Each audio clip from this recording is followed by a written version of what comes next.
अब चलती हैं क्विज की तरफ जिसमें 10 क्वेश्चन है। पहला क्वेश्चन है नाविक के ऊपर। एक सेगमेंट इसका आप पढ़ चुके हो, एटॉमिक क्लॉक वाला। याद है एटॉमिक क्लॉक पढ़ी थी, किस मिनरल के एटम्स का यूज करा जाता है या एलिमेंट का यूज करा जाता है? मर्क्यूरी। और उस दिन ऑप्शन गलत थी, तो ये दूसरा सेगमेंट आ गया। ये नाविक के रिलेटेड थोड़ी सी इंफॉर्मेशन डाली है।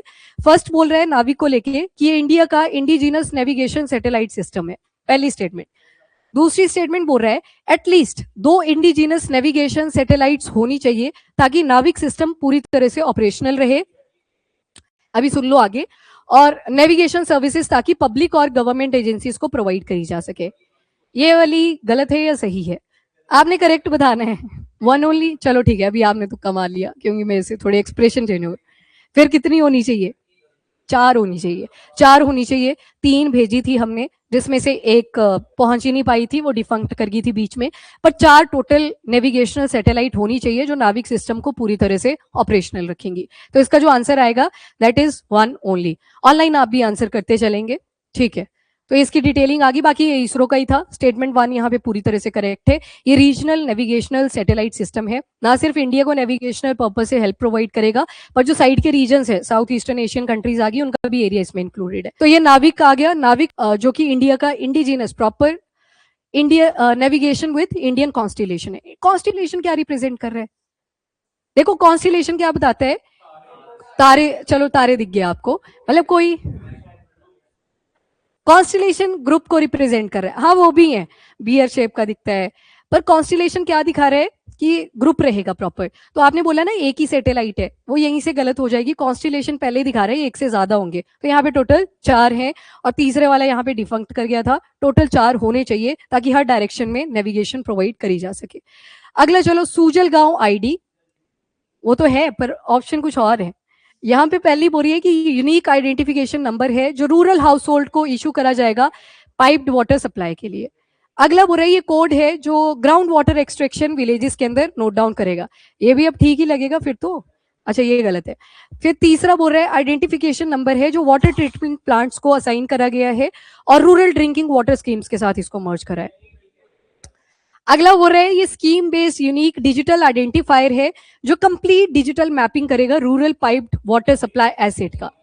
अब इसमें 2 में आए आप, पहले ए पे आपने एकदम से देखा कि ठीक लग रहा है, और कई बार ऑप्शन में भी ऐसे होगा, आपको लगेगा पहली ही ठीक है, आप अगली पढ़ोगे नहीं। पर यहाँ पे जो एक्यूरेट है दैट इज डी। इसमें बोला था जब जल जीवन मिशन का वो स्कैंडल पूरा सामने आया था, तो ये सूजल गांव आईडी का कॉन्सेप्ट आता है कि डिजिटल मैपिंग करनी पड़ेगी।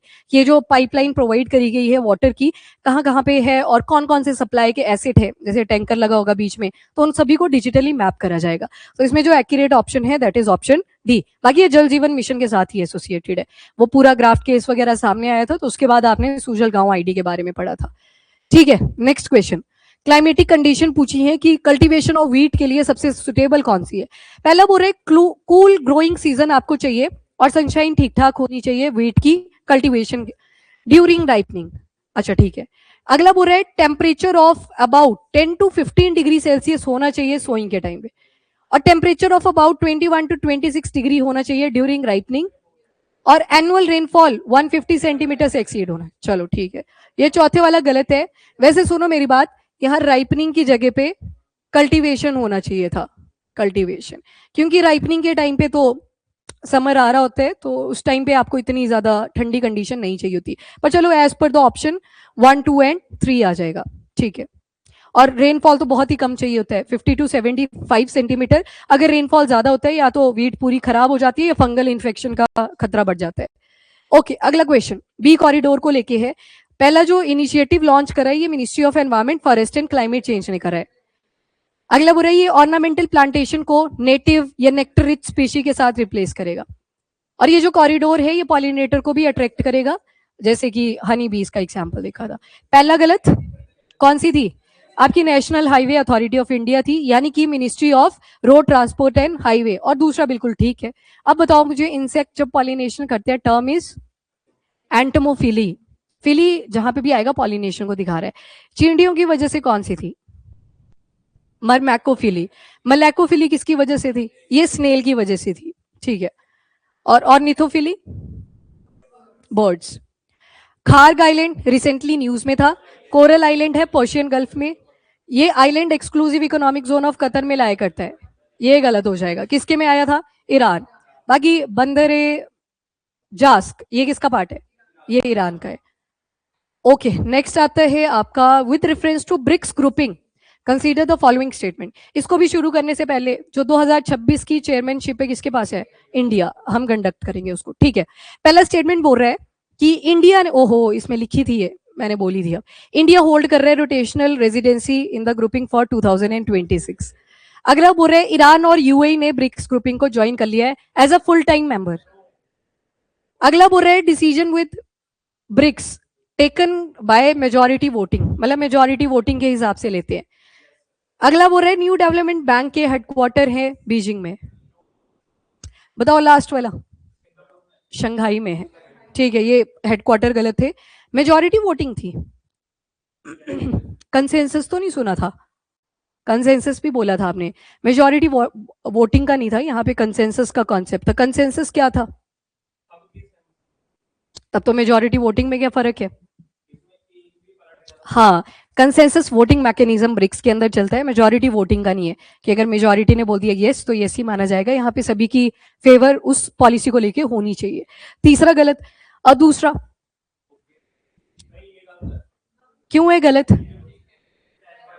है तो फिर ठीक बोलो, गलत क्यों बोल रहे हो इसको? ठीक है ये, बाकी मेंबर ने डाले हैं इसका मतलब ये थोड़ी इन दोनों को आप साइड लाइन कर दोगे, ये दोनों हैं फुल टाइम मेंबर। एंड पहला तो ठीक ही है, इंडिया ने रेजिडेंसी होल्ड करनी है 2026 की। तो option is 1 and 2, D option आएगा। क्या हो गया कनव और नीतीश को? ठीक है, ईरान और यूएई फुल टाइम मेंबर। आपने एक चीज चेक करनी है अब, वो आपकी रिस्पॉन्सिबिलिटी रहेगी, क्या सऊदी अरेबिया इसका फुल टाइम मेंबर बना है या नहीं। नहीं, मैंने बोला चेक करना है, आप चेक करके आओगे। हाँ चलो ठीक है, पर मैंने कब पढ़ाया था ब्रिक्स? हाँ चलो ठीक है ठीक है। विथ रेफरेंस टू आदिवानी कंसीडर द फॉलोइंग स्टेटमेंट। पहला बोल रहा है कि ये लॉन्च करा गया है मिनिस्ट्री ऑफ कल्चर के थ्रू। कौन सी है फिर? बीटा लॉन्च स्टेज थी इसकी, मतलब पायलट बेसिस पे आप सोच सकते हो। और ये भिल, संथाली, मुंदारी, गोंदी ट्राइब सबको सपोर्ट कर रहा था। इंडिया का फर्स्ट एआई पावर ट्रांसलेटर है ट्राइबल लैंग्वेज के लिए। हाँ जी, 2 एंड 3 ठीक है, ऑप्शन है बी। और पहला क्यों गलत है? क्योंकि यहाँ पे आएगी मिनिस्ट्री ऑफ ट्राइबल अफेयर, तो इसी वजह से था ये गलत। विद रेफरेंस टू ब्रिक्स, ओहो ये रिपीट कर गया, सो सॉरी। हाँ जी आदिवानी, हाँ ये रिपीट हो गया, मैं सॉरी बोल रही हूँ तभी। इसकी जगह पे लास्ट में एक और क्वेश्चन पूछ लूंगी। With reference to acid rain consider the following statement. सबसे पहले एसिड रेन का कॉम्पोजिशन आपको इसके लिए पता होना चाहिए, और ये आप 6th क्लास से पढ़ते आ रहे हो, कोई डिनाई नहीं करेगा। पहला बोल रहा है कि ये सॉइल को जो एसेंशियल न्यूट्रिएंट वगैरह होते हैं उनको पूरी तरह से डैमेज कर देता है, स्पेशली कैल्शियम और मैग्नीशियम के। और कैसे करता है? तो कैल्शियम और मैग्नीशियम एसिड रेन की मेन कॉम्पोजिशन। अच्छा, और चलो छोड़ो अभी नहीं, मैं लास्ट में बताती हूँ फिर। इसके अंदर सल्फ्यूरिक एसिड होता है, नाइट्रिक एसिड होता है, और पीएच 5.6 से कम होती है। ये भी ठीक है, ये भी ठीक है। और जब ये कैल्शियम और मैग्नीशियम के साथ रिएक्ट करते हैं, सल्फ्यूरिक एसिड और नाइट्रिक एसिड, तो ये बना देते हैं जैसे कैल्शियम सल्फेट बना दिया, मैग्नीशियम सल्फेट बना दिया, और ऑब्वियस सी बात है वो फर्टिलिटी लूज होती हुई आपको दिखाई देगी सॉइल की। तो पहला भी ठीक है। और एसिड रेन की composition sulphuric acid and nitric acid ही होती है, तो 5.6 से नीचे का पीएच चला जाता है। 7 के आसपास जब तक रहता है तब तक ठीक ही होती है। कहीं उसमें लाइमस्टोन वगैरह डालना शुरू कर देते हैं अगर ज्यादा एसिडिटी आ जाती है। पर एसिडिटी, अगर एसिड रेन है, ये कॉन्टिन्यूटी ऐसे इवेंट्स होते चलते हैं, तो उसकी वजह से जो सॉइल की फर्टिलिटी है वो लॉन्ग लास्टिंग इम्पैक्ट कॉज कर सकती है, फेस कर सकती है। तो इसका आंसर आएगा both 1 and 2। With reference to electron in topological semi-metal, consider the following statement. एक दिन आपने कायरलिटी वाला आर्टिकल किया था, मतलब थोड़ा सा यूनिक भी था, टफ भी था, तो उससे रिलेटेड है ये। तो इसमें बोला कि जो इलेक्ट्रॉन होते हैं टोपोलॉजिकल सेमी मेटल में, ये लेफ्ट और राइट हैंडेड कायरलिटी को शो करते हैं। कायरलिटी याद है? नहीं, आप सोचो, मेरे को मत देखो कि मैम ऐसे कर देंगे। अच्छा ठीक है, अगला चलो। कायरलिटी एक स्पेसिफिक क्वांटम स्टेट को रिप्रेजेंट करता है इलेक्ट्रॉन का, कि क्रिस्टल लैटिस के अंदर वो मूव कर सकते हैं। अगला बोल रहा है कि इलेक्ट्रॉन जो होते हैं टोपोलॉजिकल सेमी मेटल में, इनको सेपरेट किया जा सकता है कायरलिटी के बेसिस पे only using strong magnetic field. पहला गलत क्यों है? तो स्पिनिंग, वही तो बताया था, कायरलिटी शीशे के साथ कंपेयर करा था।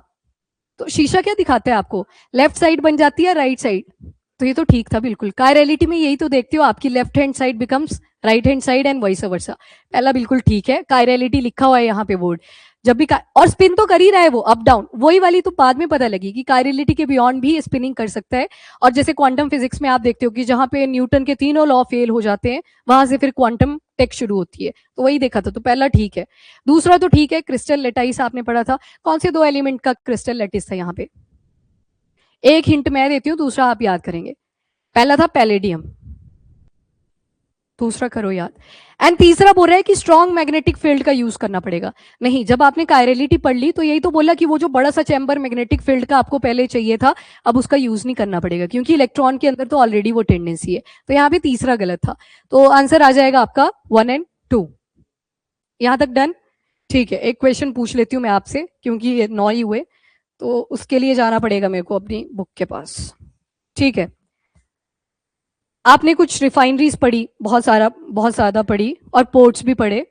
आज मुझे आप बताएंगे कि एक मसीद पोर्ट था, पोर्ट की बात कर रही हूं, ये कहां पे है? Option, Saudi Arabia, Qatar, UAE, Iran. अब बताओ। मसीद, कतर। ठीक है, कतर, कतर। ऑप्शन तो यही आएगी, मिडिल ईस्ट एशिया की। चलो ठीक है, आज के लिए इतना ही।